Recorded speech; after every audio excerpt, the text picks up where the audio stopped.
बिस्मिल्लाहिर्रहमानिर्रहीम। अस्सलाम वालेकुम स्टूडेंट्स आई से वेलकम टू यू। स्टूडेंट्स, आज हम एलएलबी पार्ट 1 की जो एक इम्पॉर्टेंट शॉर्ट स्टोरी है, the fall of the house of Usher, यानी अशर के घर के गिरने का अमल। अशर एक फैमिली का नाम था। मैंने इससे पहले एक वीडियो आपके लिए डिस्कस की हुई है, जो कि इसकी समरी पे बहुत आसान और स्टैंडर्ड ज़ुबान में लिखी गई समरी थी। तो अशर के घर के गिरने का अमल या अशर के घर का इन्हदाम, गिरना। अशर एक फैमिली का नाम था। इसमें कहानी के एंड पे ये घर जो है, जो बसीदा सा पुराना सा बना हुआ, जवाल पजीर होता हुआ, लेकिन किसी दौर में जाहो जलाल और शान शौकत वाला ये घर था, उसके के गिरने का अमल इसके अंदर दिखाया गया है। कहानी हॉरर एंड टेरर से भरपूर है और इसके अंदर काफ़ी खौफ व हरास पाया जाता है। इसी वजह से इसको गोथक फिक्शन की लिस्ट में शामिल किया जाता है स्टोरी को, कि ये गोथक फिक्शन यानी गोथक अफसाने से बिलोंग करने वाली कहानी है। स्टूडेंट्स, आज हम इसके करैक्टर्स को डिस्कस करेंगे। Characters for the understanding of the story और भी ज़्यादा इंपॉर्टेंट होते हैं। इससे पहले वीडियो में मैं डिटेल्ड समरी आपके साथ शेयर कर चुका हूँ, जिसकी कि मैं जो उसका जो लिंक है वो इसके डिस्क्रिप्शन बॉक्स में देता हूँ आपकी सहूलत के लिए। तो स्टूडेंट्स, करैक्टर्स और स्टोरी को समझने के बाद हमारी जो नेक्स्ट वीडियोज़ होगी, इसकी 2 वीडियोज़ मैं और बनाऊँगा, जिसके ऊपर इसके आज तक जो 5 साल पेपर्स हुए हैं, लास्ट या प्रीवियस पेपर्स, उसमें जो क्वेश्चन आए हैं उन सब को मैं बड़ी आसान, इजी मगर म्यारी स्टैंडर्ड सेंटेंसेस में आपको बनाकर दूंगा। तो आइए स्टूडेंट्स, इसका आगाज़ करते हैं। ये स्टोरी जो है एडगर एलन पो ने लिखी है। अमेरिकन ये एक घोस्ट फिक्शन के राइटर थे, शॉर्ट स्टोरी राइटर थे। तो कहानी का जो मेजर करैक्टर है वो है Roderick Usher. Roderick Usher is the major character of the story the fall of the house of Usher. Usher के घर के गिरने का जो अमल है या अशर के घर का इन्हदाम, उसका ये सबसे बड़ा किरदार है कहानी के अंदर है। और भी एक बड़ा किरदार है, नरेटर जो विजिटर है हमें कहानी सुना रहा है, उसको हम एंड पे डिस्कस करेंगे। है is the last surviving male member, और ये आखिरी सर्वाइव करने वाला मेल मेंबर है ऑफ द अशर फैमिली का। स्टूडेंट्स, आपको बताता चलूँ कि ये जो अशर फैमिली है, इसकी अपनी एक तारीख़ है, इसकी अपनी एक हिस्ट्री है। ये कई नस्लों से इस घर में, ये जो घर यहाँ पे दिखाया गया है, जो कि मैंने इसके टाइटल में, इसका जो थंबनेल है उसके ऊपर घर दिखाया है, अशर फैमिली का ये घर जो है, इसमें ये साल हर साल से कई नस्लों से ये अशर फैमिली यहाँ पे आबाद थी। लेकिन इस फैमिली में एक ही मेल मेंबर पैदा होता रहा है। कुछ 6-7 नस्लों से एक ही मेल मेंबर, फीमेल मेंबर ज़्यादा होते थे, लेकिन मेल एक ही पैदा होता था। फिर उसकी शादी होती तो उसके यहाँ भी सिर्फ एक ही मेल पैदा होता था। और फिर ये इसी तरह ये अशर जो है, अशर फैमिली का ये जो रॉड्रिक अशर है, ये इस फैमिली का आखिरी मेल मेंबर, और ये अनमैरिड है। और इसके साथ ही अशर फैमिली भी ख़त्म हो जाएगी, अशर फैमिली का भी इख्तिताम हो जाएगा और घर भी गिर जाएगा, क्योंकि ये रॉड्रिक जो है ये अनमैरिड है, इसने आगे शादी नहीं की और बीमार रहता है, इसकी बहन भी बीमार है। Is the last surviving male member, इसलिए कहा ये बचने वाला वाहिद मेल मेंबर है of the Usher family. He is the owner of this decaying, इस जवाल पजीर होते हुए, इस गलते सड़ते हुए, इस मैंशन, इस हवेली नुमा बंगला नुमा घर था। ये एक आम घर नहीं था, बड़ा घर था। मैंशन को हम बंगला कहते हैं, हवेली कहते हैं। इज़ अनमैरिड, वो अनमैरिड है, डिस्पाइस बीइंग एन अडल्ट, जवान होने के बावजूद भी। He is described as physically and mentally ill, उसे फिजिकली और मेंटली इल कहानी के अंदर बयान किया गया। Roderick is too allergic to sunlight, और रॉड्रिक जो है ये एलर्जिक है सनलाइट से, इसे धूप अच्छी नहीं लगती, उसे एलर्जी होती है। Therefore he remains inside the house most of the time, लिहाजा घर के अंदर ही वो ज़्यादातर वक्त रहता है। He is obsessed with idea, और उसके ख्याल में एक ही, जहन के अंदर एक ही जुनूनी ख्याल छाया हुआ है। बार बार उसके जहन में ख्याल ये आता है कि उसकी फैमिली के ऊपर ऐसा लगता है जैसे किसी ने बद्दुआ दी हो, लानत भेजी हो, कर्स्ट की गई हो। और ये कि उसकी जो बंगला है वो ऐसे है जैसे वो खुद अलाइव हो, और ये असेब ज़दा हो एंड सेंटिएंट, और कुछ सुनता हो, कुछ कहता हो, जैसे सेंटिएंट होता है, आसेब ज़दा कह सकते हैं आप। Roderick loves his ailing sister, Roderick अपनी बीमार बहन मेडलिन से बहुत प्यार करते हैं। मेडलिन के स्पेलिंग में स्टूडेंट यहाँ पे आई की जगह ई है, Madeline. He remains much worried, वो काफ़ी परेशान रहता है। At the ailing condition of her sister Madeline, अपनी बहन मेडलिन की बीमारी पर। द नेटर सेज असीज रॉड्रिक, और कहानी सुनाने वाला यानी इस कहानी का सुनाने वाला एक शख्स है, नरेटर है, वो तीसरा करेक्टर हमारा है, वो उसको डिस्कस करूँगा आगे चलकर। वो रॉड्रिक को देखता है कि वो अपनी बहन की खस्ता हाली पर, माइजरेबल कंडीशन पर बहुत रोता है। He is also talented musician and composer. और ये जो हमारा रॉड्रिक है ना, ये एक टैलेंटेड मौसीकार है और कंपोज़र है। और मैं आपको बताता चलूँ कि ये पूरी फैमिली ही मौसीकी के हवाले से बड़ी जाने जाते थे और इनका मौसीकी के अंदर बहुत बड़ा कंट्रीब्यूशन रहा है।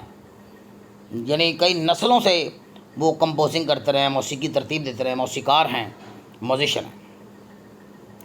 और जब मेडलिन जो है वो एक घोस्ट बन के, एक घोस्टली शक्ल में कहानी के एंड पे आती है ना, एक अपना वाइट कलर का ढीला ढाला लिबास पहने हुए, जिसके ऊपर के सफ़ेद कपड़े के ऊपर जो है वो रोब के ऊपर जो है वो खून के धब्बे लगे हुए हैं, स्टेन्स ऑफ ब्लड लगे हुए हैं।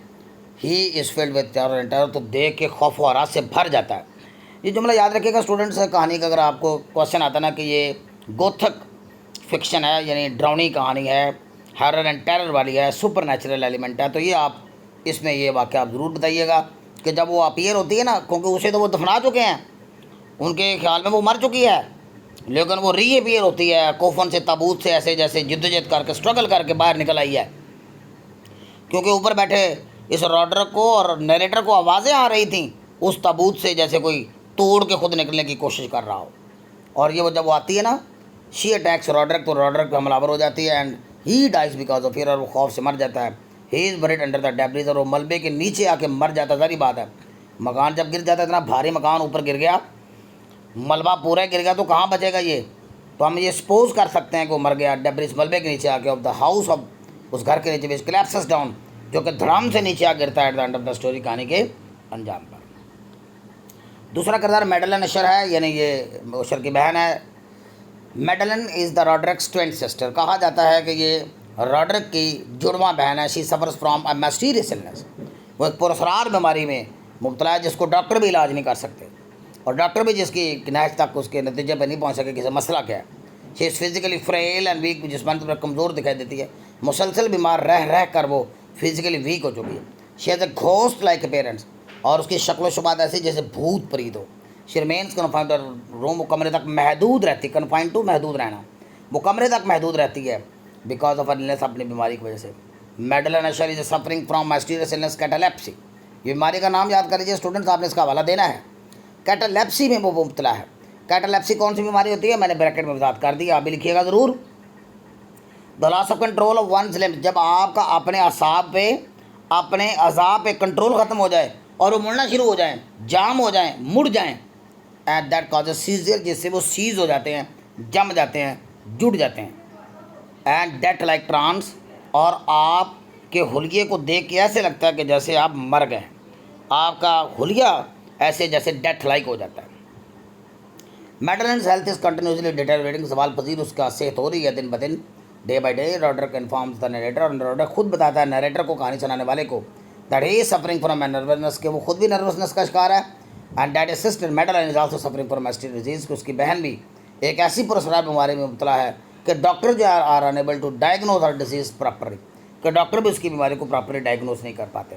However Madeline suffers from a seizure on the same day, ताहम जिस रोज़ मेडलिन उस राइटर को, यानी ये हमारा राइटर कह रहा हूँ, ये हमारा जो नरेटर है, कहानी सुनाने वाला है, जो कि विज़िट करने आया है, जिस रोज़ उसको देखता है उसी रोज़ उसके ऊपर सीजियर का एक हमला, यानी उसके अज़ा का जुड़ जाने का हमला एक बार फिर हो जाता है।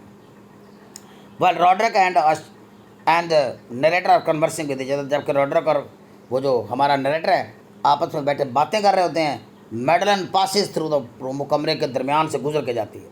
द नरेटर सीज, और नरेटर उसको देखता है, and her sight fills him with terror, और उसका मंजर ही, उसका हुलिया देख के, उसकी शक्ल देख के वो डर जाता है। और she eventually reappears towards the end of the story, और कहानी के अंजाम में हम देखते हैं कि एक बार फिर नमदार होती है और कहानी के अंदर एक मरकजी किरदार अदा करती है, कहानी के क्लाइमैक्स में, जहाँ पे कहानी का रूज आ जाता है। शी अपीयर्स इन घासली अपीयरेंस, और वो एक भूत जैसे हुलिये में नमूदार होती है, वाइल वेयरिंग अ वाइट रोब, एक सफ़ेद लिबास पहने हुए, with stains of blood over it, जिसके ऊपर खून के धब्बे लगे हुए हैं। शी अटैक्स रॉड्रिक, वो रॉड्रिक पर हमला करती है, who dies because of fear, और जो खौफ से मर जाता है। She is buried under the debris, और ये भी मलबे के नीचे दब जाती है। बरी मीन यहाँ पे दब जाना, अंडर द डेब्रिज मलबे के नीचे, डेब्री मलबा, और वन ऑफ द हाउस, उस घर के, which collapses down at the end of the story.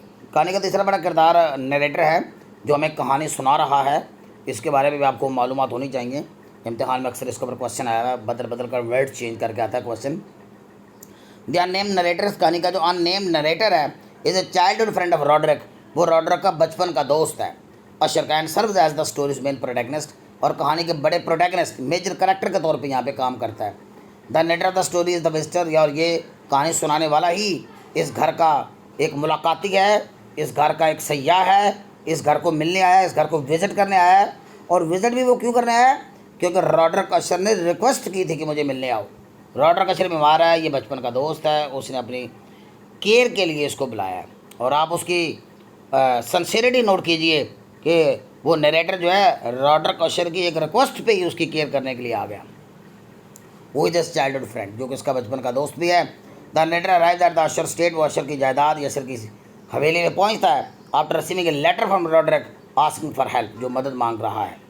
The narrator is immediately surprise, और नरेटर देख के हैरान हो जाता है घर का उदासी भरा माहौल, ग्लूमी और घोस्टली एटमॉस्फेयर को, और भूत प्रीत वाला जो माहौल है ऑफ द मैंशन, इस बंगले का। और रॉड्रिक को मरने के बाद वो नरेटर ये महसूस करता है that Rodrick has completely change, कि रॉड्रिक को मुकम्मल तौर पर बदल चुका है। और पहली बार तो ये नरेटर जो है उस रॉड्रिक को पहचान ही नहीं पाता, क्योंकि उसका रंग पहले ज़्यादा पीला हो गया, पेलर, पेल की सेकंड डिग्री है, मच पेलर, बहुत ज़्यादा पीला हो गया। और उसके अंदर वो एनर्जेटिकपन जो है ना, जिसे हम तवानाई कहते हैं, एनर्जी कहते हैं, वो नहीं रही। Than he was in the past, जैसा कि वो माजी में एनर्जेटिक हुआ करता था। हेज, और वो देख के हैरान हो जाता है रॉड्रिक के अजीबोगरीब रवैये को, जो कि यकीनन ऐसे लगता है, जो सीम्स टू भी दिखाई देता है suffering from some kind of mental disease, कि ये किसी जहनी बीमारी का शिकार है। After staying there for several days, और कई दिन वहाँ रहने के बाद the narrator become increasingly disturb, और जैसे जैसे वो वहाँ रहता जाता है उसका जो डिस्टर्बेंस का लेवल है ना वो बढ़ता चला जाता है। By the uneasy atmosphere of the mention, इस बंगले के गैर आरामदेह अनईजी माहौल की वजह से। The narrator is very caring, लेकिन वो है बड़ा caring. And he tries to control Roderick, और वो रॉड्रिक को हौसला और तसल्ली देने की कोशिश करता है। एंड एश्योर्स हिम, और तो यकीन दिलाता है कि थिंग्स विल बिकम बेटर, के हालात बेहतर हो जाएंगे। थिंग्स माना यहाँ हालात होगा। ही इज़ एन आउटसाइडर, और बेचारा जो आउटसाइडर है, ये आउटसाइडर लिखना था, ये लिख दिया, ये आर है, आउटसाइडर है। अच्छा, ये बेचारा इसका इस घर से तो अलग ही नहीं है, वो आउटसाइडर है। और इस ड्रामे में हम देखते हैं, इस कहानी में हम देखते हैं कि उसे घसीट लिया गया है इस अशर फैमिली के से, इस अजीबोगरीब और गैर पुख्ता से दुनिया में, अनसेटलिंग वर्ल्ड में, जो सेटल ही नहीं है, परेशान कुन इस जहान में वो भी बेचारा आकर रगड़ा जाता है। एक मिनट बेटे, he is described as being rational and logical, इसे रैशनल और लॉजिकल दिखाया गया, but also sensitive and emotional, लेकिन वो जज्बाती भी है और क्या है, थोड़ा सा सेंसिटिव भी है। हाउस जो है ना बेटे, ये अब देखते हैं, ये जो कहानी का किरदार तो नहीं है, लेकिन जिस तरह से इस हाउस को दिखाया गया है राइटर ने, इसका इंटरनल और एक्सटर्नल दिखाया है राइटर ने, तो वो एक करेक्टर के दर्जे में फायद हो गया है। The Usher mansion is also a character in the story. The walls, इस घर की जो दीवारें और विंडोज़ जो of the house are bleak and miserable, खस्ता हाल हो चुकी हैं। There is a big crack, एक बहुत बड़ा शगाफ है। इस घर को अगर देखते हैं ना बेटे, तो उसके दरमियान में एक बहुत बड़ी दरार आई हुई है, क्रैक आया हुआ है। द मैंशन, और ये जो बंगला है, क्रम्बलिंग वॉल्स, उसकी दीवारें भी बस क्रम्बलिंग है, यानी टूट फूट का शिकार है, शिकस्त व रहकत का शिकार है, वक्त गुजरने के साथ साथ ऐसी हो गई हैं।